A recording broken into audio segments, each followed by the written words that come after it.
Also, I hope you guys are having a great day. I was sitting here with Alicia, and we decided that we would step out as Uncle Boyce and Auntie Alicia and give some advice to young people on some things you can think about, some goals you can set for yourself in your 20s that might set you up for life. So we're about to get started. Buckle your seatbelt, hit the thumbs up button, make sure you subscribe to the channel, and we're going to get started on the Black Financial Channel right now.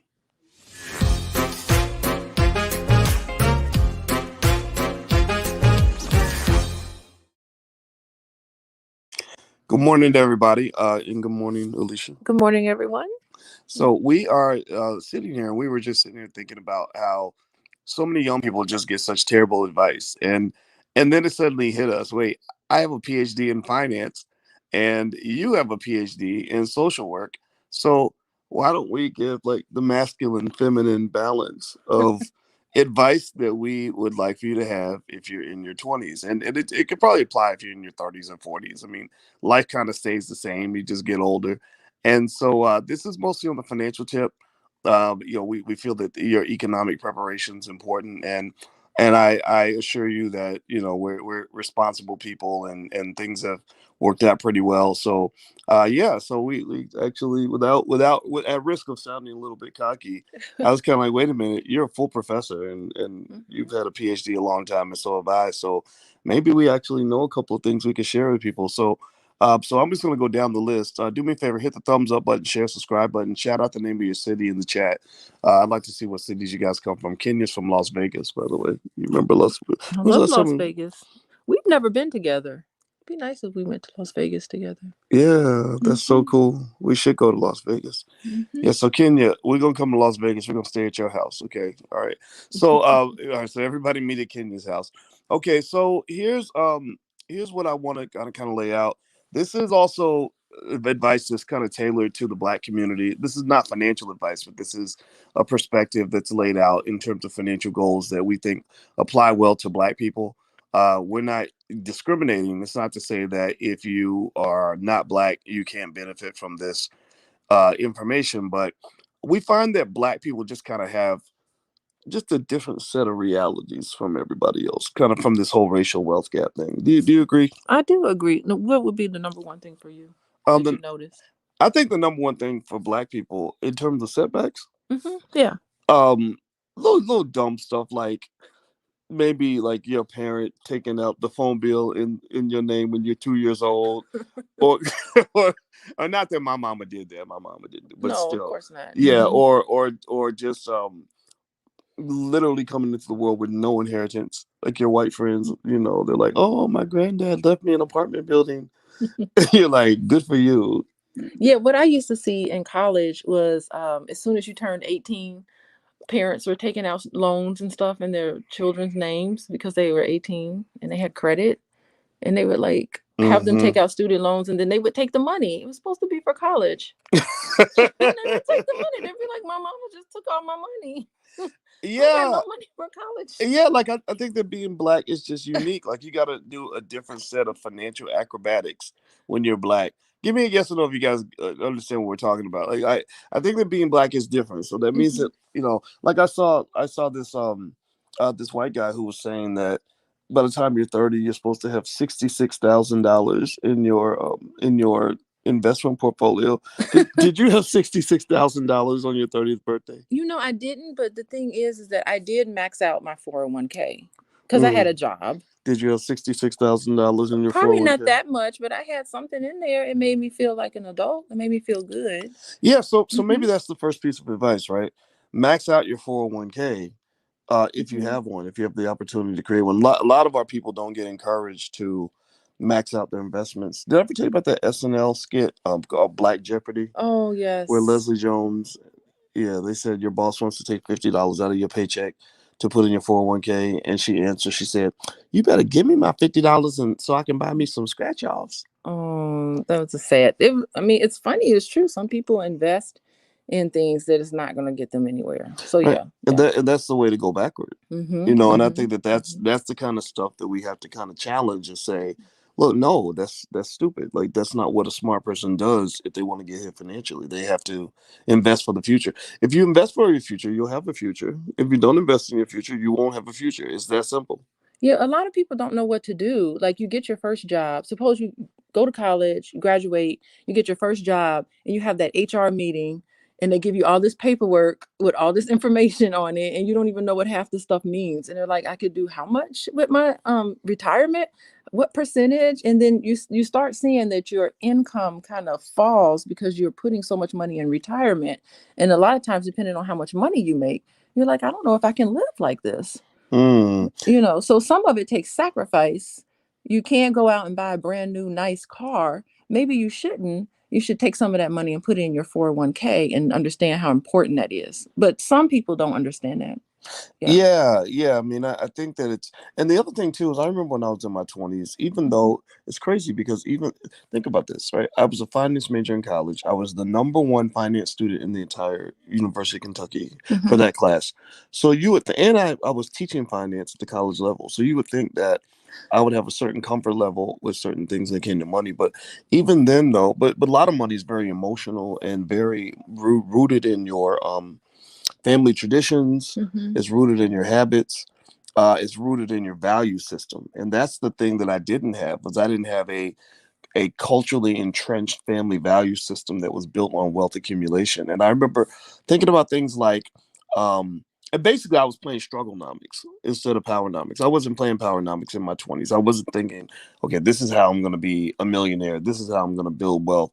It was more like survival, Ah. month to month, check to check, and even and you can know all the advanced stuff in the world, but it's like maybe exercise. Like somebody could tell you all day what the right foods are to eat and what kind of workout you should do if you want to be in the Olympics. But So if you if don't want to be in the Olympics, then it's not going to work. so if you could do it all over again, boys, what did you waste your money on in your 20s that you wish you would have done differently? Oh, everything, everything. If I could redo my 20s, I would have started investing in stocks much earlier. I Mhm. didn't really become a heavy stock market investor till I was in my 30s. But if I could do it over again, I literally would have started investing in the stock market when I was 12. And you were a finance major and you Yeah, didn't even yeah. do I that. knew it was all theory. It was Okay. because it wasn't my reality. It wasn't what people in my family were doing. So it Okay. wasn't. It's like something white people did.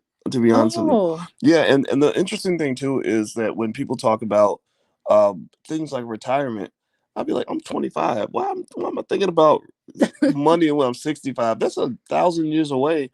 And what Oh. I didn't realize at the time, which I thought it should, which I wish I'd known or thought about, is when you have money in your retirement account, that still can be part of your financial security because you have an asset base. You can borrow against that. Like if you run into a tough situation and you got 100 grand in your retirement account, you can go to the bank and say, "Look, I got this money over here. I don't want to sell my stocks, but I'd like to borrow against it. Can I borrow 5,000? And Mm. they'll loan you 5 grand if you have assets." What did you do with your money instead? I have no idea. You don't even know? No, yeah, it's all a blur. The 90s were a blur. You have nothing to show for it right now. You know what? You know what I did? The biggest investment I made when I was young, that paid off really well was education. Okay. I was really invested in my education, and I still benefit from that to this day. I've made millions of dollars by making the right educational investments, and so that was a big deal. My first job actually in Syracuse, I was doing well. I made six figures. So making money again, that was a value. That was a core value. The core value in the house was get a good education so you can get a good job making good money. I achieved that goal. Mm-hmm. But the Mm-hmm. bigger objective should have been, um, sure, get a job, make good money, but also flip that into something that's going to be more sustainable and more empowering, like owning a business. So I think that would be one of the things I would tell anybody that's young is everybody should know how to start a business.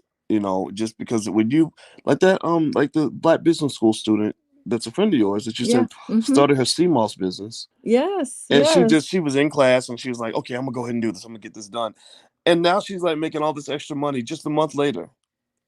I was really impressed with her because I'm on the phone with her and she's like, "Oh, I really want to start a business." I said, "Well, let me give you the hookup. Let me get you into Boyce's class." I'm trying to hook my Hmm. friends up, boys. And she See how actually, they be using you. but she took the class and she was like, "Oh, I just started my business. I don't even have a website set up yet, and I got all these orders. Her and her children are putting together sea moss jars. We're gonna get ours today, by the way. Oh, really? Yeah. I think that's very cool. Mm-hmm. Yeah, and so I think everybody should have a business or side hustle. Okay. I think that really makes a difference. Uh, because that can supplement your income. So if you have a job and you're not making enough money, you give yourself a raise. You just get a little bit better at your business, find a new customer. That's easier than like the way we used to do it, which was like you'd wait a whole year and then see if your boss is going to give you a 1% raise or a 3% raise. Man, that's for suckers. Like just go get your little hustle going. That way you make that extra $500 to $1,000 a month, and you're balling. And we'll go ahead. Ben. What was your next? No, I was just gonna ask you what else should people in their 20s do? Oh, okay. I think everybody should try to own property. I think owning property should be a core value. Like my buddy Nuri Muhammad out of the Nation of Islam, he did a great speech today where he was talking about how they call it real estate because it's real. That's the only asset that's really real, and that's a real statement because stocks and bonds. It's like pieces of paper that represent ownership in companies, and it's not that it's not real, but when you get into the whole rabbit hole of fiat currency and the devaluation of the dollar and all that, or even cryptocurrency, which is a bunch of bytes and bits that allegedly claim that you have this wealth, it gets real weird. Almost like funkadelic. So it doesn't mean you should invest in those things, but I think real estate is just kind of solid. You can sink your teeth into it. So like I believe the ownership of property. Well, that's gonna depend on your credit, right? Yeah. So Uh-huh. that would be another tip I would give is take care of your credit score. If your credit score is in the toilet, don't give up on yourself. I think that's what I've seen people do that. That's probably that's what I did. You get to the point where your credit's so bad where you're like, man, who cares? It don't make no sense. Right. Get out of here.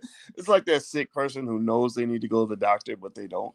Too far Um, gone. yeah, yeah. And they're just like, whatever. I'll just, and you just each day, you're like, well, I don't have to go to the doctor today. And then the next day, you're like, well, I don't have to go today. And then before you know it, 3 years have gone by, and whatever that little issue is that the doctor could have fixed pretty fast, you didn't address it. So now it's a serious issue.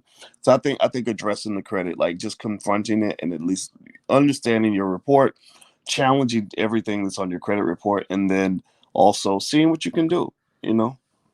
As you're talking, I'm reminded how important it is to be able to delay gratification. Like people just I want to go on this vacation today. Mm, I want to get my hair done, get my nails done. I want this nice outfit. I want my fake eyelashes. I want to look fly today. And it's like you spend so much money investing in the moment right now. It's like you don't have any money for the future. So mm, it seems like that's the biggest thing to do in your 20s. What do yeah, you think? yeah. Well, I my slogan in my 20s was I'm gonna spend a few years living like nobody else will, so I can spend the rest of my life living like nobody else can. Ah, And that's what got me through school because I was in school a long time, you and were in and I school. wanted to, yeah, I wanted to have a good life, and only way I knew how to do it at that time was through education. So I said, okay, I'm gonna get a lot of it because that was a core value, you know. And plus you're super brilliant and smart and you know, that's Oh, your that's your place.